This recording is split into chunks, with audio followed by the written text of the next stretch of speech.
Hello friends, welcome back to our channel తాజా jobs info. Friends, కేంద్ర ప్రభుత్వ సంస్థలో రెగ్యులర్ విధానంలో మెడికల్ ఉద్యోగాల భర్తీ కోసం అఫీషియల్గా నోటిఫికేషన్ రిలీజ్ చేశారు.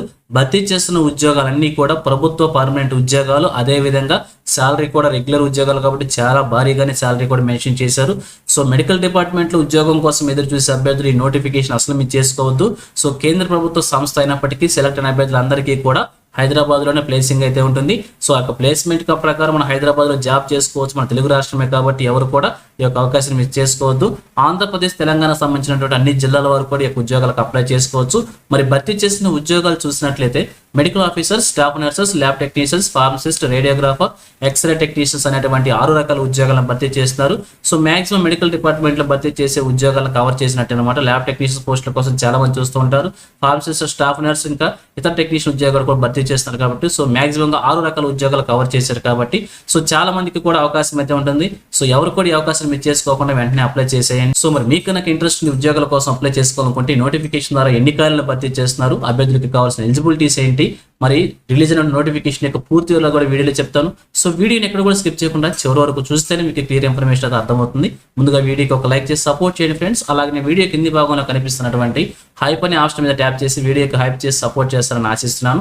మీరు వీడియోకి హైప్ చేయడం ద్వారా వీడియో చాలా మంది నిరుద్యోగ అభ్యర్థులకు కూడా చేరువవుతుంది. ఇంకా ఇప్పుడు మీరు ఎవరైనా మన ఛానల్ సబ్స్క్రైబ్ చేసుకోకుండా చూస్తున్నట్లయితే ఇటువంటి లేటెస్ట్ జాబ్ అప్డేట్స్ కోసం వెంటనే మన ఛానల్ కూడా సబ్స్క్రైబ్ చేసుకోండి. పక్కనే ఉన్న బెల్ సింబల్లో ఆల్ మీద ట్యాప్ చేసి యాక్టివేట్ చేసుకోండి. ఛానల్ వీడియోస్ అన్ని కూడా మీకు ఫ్రీగా నోటిఫికేషన్ రూపంలో వస్తూ ఉంటాయి. సో క్లియర్ చేయకుండా డైరెక్ట్ టాపిక్ లోకి వెళ్ళిపోదాం. ఫ్రెండ్స్, క్లియర్గా చూడండి, రిలీజ్ అయినటువంటి అఫీషియల్ నోటిఫికేషన్ చూస్తూ ఉన్నాం. ఫ్రెండ్స్, ఇక్కడ మీకు ఒక ఇంపార్టెంట్ అప్డేట్ చెప్పాలి. ఈ నోటిఫికేషన్ మనకి ఒక నెల క్రితం రిలీజ్ అయింది. రిలీజ్ అయిన వెంటనే వీడియో చేసి మన ఛానల్లో కూడా అప్డేట్ చేశాను. అయితే మనకు లాస్ట్ డేట్ ఏదైతే ఉంటుందో ఆ లాస్ట్ డేట్ని ఎక్స్టెన్షన్ చేశారనమాట. ఇప్పుడు ఇంకా ఎవరైనా అభ్యర్థులు అప్లై చేసుకోకుండా ఉన్నట్లయితే వారు తప్పకుండా అప్లై చేసుకోవచ్చు. అలాగే పాత నోటిఫికేషన్లో చూపించినట్టు వేకెన్సీస్ ఏవైతే ఉన్నాయో ఆ వేకెన్సీస్ కూడా పెరిగాయి అనమాట. సో మరి ఎన్ని వేకెన్సీస్ పెరిగాయి, ఈ యొక్క లాస్ట్ డేట్ ఎప్పటివరకు ఎక్స్టెన్షన్ చేశారు, ఇంకా ఏమైనా మార్పులు ఉన్నాయా అన్ని విషయాల గురించి కూడా వీడియోలో చెప్తాను. సో వీడియోని ఎక్కడ కూడా స్కిప్ చేయకుండా చివరి వరకు చూడండి. చివరి వరకు చూస్తేనే మీకు కంప్లీట్ ఇన్ఫర్మేషన్ అర్థమవుతుంది. దాని ద్వారా మీకు ఎటువంటి డౌట్స్ లేకుండా అప్లికేషన్ ఆన్లైన్లో సబ్మిట్ చేసుకోవచ్చు. సో మొదటిగా ఇక్కడ భర్తీ చేసిన ఉద్యోగాలకు సంబంధించి శాలరీ డీటెయిల్స్ గురించి మెన్షన్ చేశారు. అలానే ఏజ్ లిమిట్స్ కూడా మెన్షన్ చేశారు. దాని తర్వాత వేకెన్సీస్ గురించి, దాని తర్వాత క్వాలిఫికేషన్స్ గురించి, సెలక్షన్ ప్రొసీజర్ గురించి, అప్లికేషన్ ప్రొసీజర్ గురించి అన్ని విషయాల గురించి కూడా చెప్తాను. స్కిప్ చేయకుండా చూడండి. సో మొదటిగా చూసినట్లయితే duty, general duty medical officer లేదా సైంటిఫిక్ ఆఫీసర్ అనమాట. ఇది వచ్చేసి గ్రూప్ ఏ ఉద్యోగం అనమాట, గెజిటెడ్ ఆఫీసర్ అనుకోవచ్చు. సో ఇక్కడ బేసిక్ పేలే మాత్రమే మెన్షన్ చేశారు. ఇంకా అలవెన్సెస్ అన్ని కలుపుకొని కూడా చాలా ఎక్కువ మొత్తంలో శాలరీ అయితే వస్తుంది. ఇక బేసిక్ పే వచ్చేసి 56,100 రూపాయల వరకు మెన్షన్ చేశారు. సో ఇక్కడ ఏజ్ లిమిట్ వచ్చేసి 18 నుంచి 30 సంవత్సరాలకు మెన్షన్ చేశారు. ఇదంతా కూడా జనరల్ కేటగిరీ అభ్యర్థులకు అనమాట. సో లాస్ట్ డేట్ ఏదైతే ఉంటుందో అప్లికేషన్ సబ్మిట్ చేసుకోవడానికి ఆ డేట్ని మనం రెఫరెన్స్ డేట్గా తీసుకుని దాని ప్రకారం మనం క్యాలిక్యులేట్ చేసుకోవాల్సి ఉంటుంది. ఇక సెకండ్ వన్ చూసినట్లయితే నర్స్ అనమాట. ఇది గ్రూప్ బి ఉద్యోగం అనమాట. ఇది వచ్చేసి 44,900 రూపాయల శాలరీ మెన్షన్ చేశారు. అలాగే రేడియోగ్రాఫర్ కూడా గ్రూప్ బి ఉద్యోగం అనమాట. 35,400 రూపాయల శాలరీ మెన్షన్ చేశారు. ఇక లాస్ట్ మనం చూసినట్లయితే ఫార్మసిస్ట్, ఎక్స్రే టెక్నీషియన్ వచ్చేసి గ్రూప్ సి ఉద్యోగాలు అనమాట. ఫార్మసిస్ట్కి వచ్చేసి 29,200 రూపాయలుగా, ఎక్స్రే టెక్నీషియన్కి వచ్చేసి 21,700 రూపాయలుగా శాలరీ మెన్షన్ చేశారు. సో వీళ్ళకి ఏజ్ లిమిట్ వచ్చేసి 18 నుంచి 20 సంవత్సరాలకి ఏజ్ లిమిట్ మెన్షన్ చేశారు. సో ఈ విధంగా ఏజ్ లిమిట్స్ మనం లాస్ట్ డేట్ ఏదైతే ఉంటుందో అప్లికేషన్ ఆ డేట్ ప్రకారం క్యాలిక్యులేట్ చేసుకుని అప్లికేషన్ అయితే అప్లై చేసుకోవచ్చు. అలాగే భర్తీ చేసిన వేకెన్సీస్ కనుక మనం చూసినట్లయితే సో ఇది వచ్చేసి పాత నోటిఫికేషన్ అనమాట. ఈ పాత నోటిఫికేషన్ ప్రకారం ఇక్కడ భర్తీ చేసిన వేకెన్సీస్ అన్ని కూడా మనకు కనిపిస్తున్నాయి. అయితే ఈ యొక్క వేకెన్సీస్ మనకి ఇప్పుడు పెరిగాయి అనమాట. అయితే మరి కొత్త నోటిఫికేషన్ లో ఎన్ని వేకెన్సీస్ పెరిగాయి కూడా క్లియర్ గా చెప్తాను. ఇక అలాగే అభ్యర్థులకి కావాల్సినటువంటి ఎడ్యుకేషన్ క్వాలిఫికేషన్స్ కనుక మనం చూసినట్లయితే జనరల్ డ్యూటీ మెడికల్ ఆఫీసర్ సంబంధించి MBBS క్వాలిఫికేషన్ ఇచ్చారు. 1 year ఎక్స్పీరియన్స్ కూడా మెన్షన్ చేశారు. ఇక నర్సు సంబంధించి డిప్లొమా లేదా GNM నర్సింగ్ క్వాలిఫికేషన్ అభ్యర్థులు అప్లై చేసుకోవచ్చు. అంటే GNM లేదా BSc నర్సింగ్ క్వాలిఫికేషన్ అభ్యర్థులు అప్లై చేసుకోవచ్చు. ఇక రేడియోగ్రాఫర్ సంబంధించి చూసినట్లయితే 60% మార్క్స్ BScలో రేడియోగ్రాఫర్ ఉంటే అభ్యర్థులు అప్లై చేసుకోవచ్చు. లేదంటే minimum 50% marks BSc and 1 year diploma radiographer అభ్యర్థులు కూడా అప్లై చేసుకోవచ్చు. ఇక పాథాలజీ టెక్నీషియన్ లేదా ల్యాబ్ టెక్నీషియన్ సంబంధించి మనం చూసినట్లయితే BSc with minimum 60% marks followed by post graduate diploma in medical lab technology DMLT 60% marks ఉంటే అభ్యర్థులు అప్లై చేసుకోవచ్చు. లేదంటే BSc MLT with minimum 60% marks ఉన్నటువంటి అభ్యర్థులు కూడా అప్లై చేసుకోవచ్చు అని చెప్పి క్లియర్గా మెన్షన్ చేశారు. ఇక అలాగే ఫార్మసిస్ట్ సంబంధించి చూసినట్లయితే ఇంటర్మీడియట్ తర్వాత 2 years diploma in pharmacy plus 3 months training pharmacy plus registration కూడా ఉందని చెప్పి క్లియర్గా మెన్షన్ చేశారు. ఇక ఎక్స్రే టెక్నీషియన్ సంబంధించి మనం చూసినట్లయితే 60% ఇంటర్మీడియట్లో సైన్స్ గ్రూప్కి సంబంధించిన అభ్యర్థులు, అలాగే దాంతోపాటుగా 1 year మెడికల్ రేడియోగ్రఫీ లేదా ఎక్స్రే టెక్నీషియన్ కోర్సు ఉంటే అభ్యర్థులు కూడా అప్లై చేసుకోవచ్చు అని చెప్పి తెలియజేస్తున్నారు. ఈ విధంగా క్వాలిఫికేషన్స్ మెన్షన్ చేశారు. సో ఇక సెలక్షన్ ప్రొసీజర్ కనుక మనం చూసినట్లయితే మొదటగా పర్సనల్ ఇంటర్వ్యూ ద్వారానే అభ్యర్థిని సెలెక్ట్ చేసే అవకాశం అయితే ఉంటుంది. ఒకవేళ అప్లికేషన్స్ కనుక ఎక్కువ వచ్చినట్లయితే స్క్రీనింగ్ టెస్ట్ కండక్ట్ చేస్తారన్నమాట. స్క్రీనింగ్ టెస్ట్ ద్వారా అభ్యర్థిని షార్ట్ లిస్ట్ చేసి మిగిలినటువంటి ఎగ్జామినేషన్స్ కూడా కండక్ట్ చేస్తారు. Preliminary test, advance test, skill test అన్ని కూడా కండక్ట్ చేస్తారు. సో దానికి సంబంధించినటువంటి ప్యాటర్న్స్ కూడా ఇక్కడ ప్రొవైడ్ చేశారు. ఈ ప్యాటర్న్స్ ప్రకారంగా సెలక్షన్ ప్రొసీజర్ ఉండే అవకాశం అయితే ఉంటుంది. ఇక అభ్యర్థులకి సంబంధించి మనం క్లియర్గా చూసినట్లయితే ఇక్కడ ఏజ్ రిలాక్సేషన్ కూడా ప్రొవైడ్ చేశారు. రిజర్వేషన్ క్యాండిడేట్స్కి వచ్చేసి ఓబీసీ క్యాండిడేట్స్కి 3 years, ఎస్సీ క్యాండిడేట్స్కి 5 years, పీడబ్ల్యూడీ క్యాండిడేట్స్కి 10 years చొప్పున ఏజ్ రిలాక్సేషన్ ప్రొవైడ్ చేశారు. సో దాని ప్రకారం మనం క్యాలిక్యులేట్ చేసుకోవచ్చు. ఇక అప్లికేషన్ ప్రొసీజర్ కనుక మనం చూసినట్లయితే ఇక్కడ చూపించినటువంటి అఫీషియల్ వెబ్సైట్ ద్వారా ఆన్లైన్లో మన అప్లికేషన్ సబ్మిట్ చేసుకోవాల్సి ఉంటుంది. సో ఇంపార్టెంట్ డేట్స్ వచ్చేసి 21/3/2026 నుంచి 18/4/2026 అని చెప్పి మనకి పాత నోటిఫికేషన్ మెన్షన్ చేశారు. అయితే ఈ యొక్క లాస్ట్ డేట్ ని ఇప్పుడు ఎక్స్టెన్షన్ చేశారనమాట. అయితే అది ఎప్పటి వరకు ఉందని చెప్పి నేను క్లియర్గా మళ్ళీ చెప్తాను. దానికి సంబంధించి ఒక నోటిఫికేషన్ అయితే రిలీజ్ చేశారు కాబట్టి ఆ నోటిఫికేషన్ లో ఇంక్రీజ్ అయినటువంటి వేకెన్సీస్ గురించి, లాస్ట్ డేట్ గురించి కూడా అక్కడ క్లియర్గా చెప్తాను.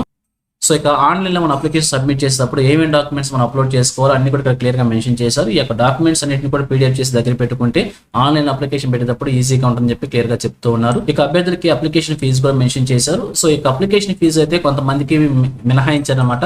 అయితే అది పోస్ట్ వారీగా ఎవరెవరు ఫీజు పేమెంట్ చేసుకోవాలి, ఎవరెవరికి మినహాయింపు అని చెప్పి క్లియర్గా మెన్షన్ చేశారు. పోస్ట్ వారీగా మెన్షన్ చేశారు, అందరికీ కూడా కామన్ గా మెన్షన్ చేయలేదు. ఇక్కడ జనరల్ డ్యూటీ మెడికల్ ఆఫీసర్ సంబంధించి 500 రూపాయలు ఫీజు పేమెంట్ మెన్షన్ చేశారు. అయితే ఇందులో రిలాక్సేషన్ వచ్చేసి ఎస్సీ ఎస్టీ ఉమెన్ క్యాండిడేట్స్కి వచ్చేసి ఫీజు నుంచి ఎక్సెంప్షన్ ఇవ్వడం అయితే జరుగుతుంది. ఇక నర్సుకు సంబంధించి చూసినట్లయితే 150 రూపాయలు ఫీజు పేమెంట్ చేసుకోవాల్సి ఉంటుంది.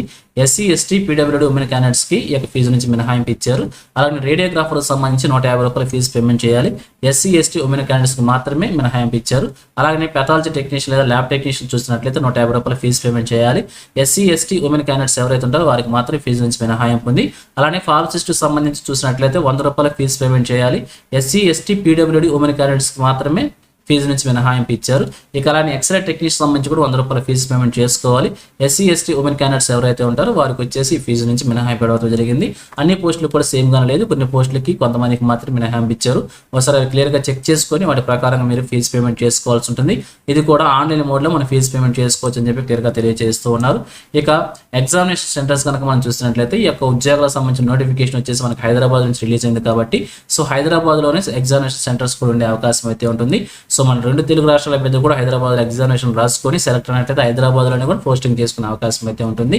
సో తప్పకుండా అప్లై చేయండి. సో అప్లై చేసుకునే అభ్యర్థులందరికీ కూడా ఇంటర్వ్యూ కోసం లేదా ఎగ్జామినేషన్ కోసం అభ్యర్థులకి వారి రిజిస్టర్ ఈమెయిల్ ఐడి అయితే ఏదైతే ఉంటుందో ఆ ఈమెయిల్ ఐడికి అడ్మిట్ కార్డ్ సెండ్ చేస్తారనమాట, లేదా SMS అలర్ట్ రూపంలో కూడా తెలియజేస్తారు. దాని ప్రకారంగా మనం ఎగ్జామినేషన్ లేదా ఇంటర్వ్యూకి అటెండ్ కావాల్సి ఉంటుంది. సో ఇక ఫైనల్ గా చూసినట్లయితే ఈ నోటిఫికేషన్ వచ్చేసి మనకి government of India department of atomic energy అనమాట. ఇది వచ్చేసి కేంద్ర ప్రభుత్వ సంస్థ అనమాట. హైదరాబాద్ నుంచి నోటిఫికేషన్ రిలీజ్ అయింది. సో స్టార్టింగ్ మనకి అప్లికేషన్ లో ఇచ్చినటువంటి ఇంపార్టెంట్ డేట్స్ కనుక చూసినట్లయితే మార్చి 21 తారీఖు నుంచి ఏప్రిల్ 18వ తారీఖు వరకు కూడా అప్లికేషన్స్ మనం ఆన్లైన్ లో సబ్మిట్ చేసుకోవాలని చెప్పి క్లియర్ గా తెలియజేస్తున్నారు. అయితే ఇప్పుడు ఈ యొక్క ఇంపార్టెంట్ డేట్స్ ని ఎక్స్టెన్షన్ చేస్తూ అలాగే నెంబర్ ఆఫ్ వేకెన్సీస్ కూడా ఇంక్రీజ్ చేస్తూ మనకు ఒక నోటిఫికేషన్ అయితే రిలీజ్ చేశారు. సో దాని గురించి క్లియర్ గా చూద్దాం. సో ఇక్కడ మనం మొదటిగా చూసినటువంటి వేకెన్సీస్ లో మనకి 18 ఖాళీలు మాత్రమే మెన్షన్ చేశారు. ఇంక్రీజ్ చేసినటువంటి వేకెన్సీస్ మనం చూసినట్లయితే ఇక్కడ జనరల్ డ్యూటీ మెడికల్ ఆఫీసర్ వచ్చేసి 5 ఖాళీలని, నర్సు వచ్చేసి 16 ఖాళీలని, రేడియోగ్రాఫర్ ఒక పోస్ట్ ని, పెథాలజీ టెక్నీషియన్ ఒక పోస్ట్ ని, అలాగే ఫార్మసిస్ట్ 3 పోస్టులని, ఎక్స్రే టెక్నీషియన్ 2 పోస్టులని, ఓవరాల్ గా 18 కాస్త 28 10 ఖాళీలు ఇంక్రీజ్ అవ్వడం అనేది జరిగింది. ఇక అలాగే ఇంపార్టెంట్ డేట్స్ కనుక మనం చూసినట్లయితే లాస్ట్ డేట్ ని ఎక్స్టెన్షన్ చేస్తూ May 2 వరకు కూడా ఎక్స్టెన్షన్ చేశారు. May 2వ తారీఖు వరకు కూడా అప్లికేషన్స్ మనం ఆన్లైన్ లో సబ్మిట్ చేసుకోవచ్చు. ప్రీవియస్ గా 18వ తారీఖు వరకు ఉండేది, ఇప్పుడు దాన్ని May 2 వరకు ఎక్స్టెన్షన్ చేశారు కాబట్టి సో ఇంట్రెస్ట్ ఉండి ఇంకా అప్లై చేసుకోవాలనుకుంటే అభ్యర్థులు వెంటనే అప్లై చేయండి. సో ఇది ఫ్రెండ్స్ ఈ నోటిఫికేషన్ గురించి. సో ఇదే విధంగా ఆంధ్రప్రదేశ్, తెలంగాణ కేంద్ర ప్రభుత్వం నుంచి ఏ చిన్న జాబ్ నోటిఫికేషన్ రిలీజ్ అయినా కానీ వెంటనే మీ ముందు తీసుకొస్తుంటాను. సో మన ఛానల్ సబ్స్క్రైబ్ చేసుకుని డైలీ ఫాలో అవుతుండండి. ఇటువంటి అప్డేట్స్ మిస్ అవ్వకుండా ఉండవచ్చు. అలాగే నోటిఫికేషన్ PDF వచ్చేసి మన టెలిగ్రామ్ గ్రూప్ లో ప్రొవైడ్ చేస్తాను. లింక్ వచ్చేసి వీడియో డిస్క్రిప్షన్ లో ప్రొవైడ్ చేస్తాను, అక్కడ నుంచి డౌన్లోడ్ చేసుకోండి. సో ఇది ఫ్రెండ్స్ ఓవరాల్ వీడియో ఇన్ఫర్మేషన్ మీకు నచ్చిందని అనుకుంటున్నాను. మీకు ఎలా అనిపించిందో కింద కామెంట్ సెక్షన్ తెలియజేయండి. ఇంకా మీ ఫ్రెండ్స్ కి, మీ ఫ్యామిలీ మెంబర్స్ అందరికీ షేర్ చేసి వారికి కూడా తెలియజేయండి. సో ఇన్ఫర్మేషన్ కనుక మీకు నచ్చినట్లయితే తప్పకుండా ఒక ఛానల్ లైక్ చేయడం మాత్రం మర్చిపోవద్దు. అలాగే వీడియో కింది భాగంలో కనిపిస్తున్న హైప్ అనే ఆప్షన్ మీద కూడా హైప్ చేయడం మాత్రం కూడా మర్చిపోవద్దు. So thank you for watching. మరొక లేటెస్ట్ వీడియో అయితే మీ ముందుకు వస్తాను. Have a nice day.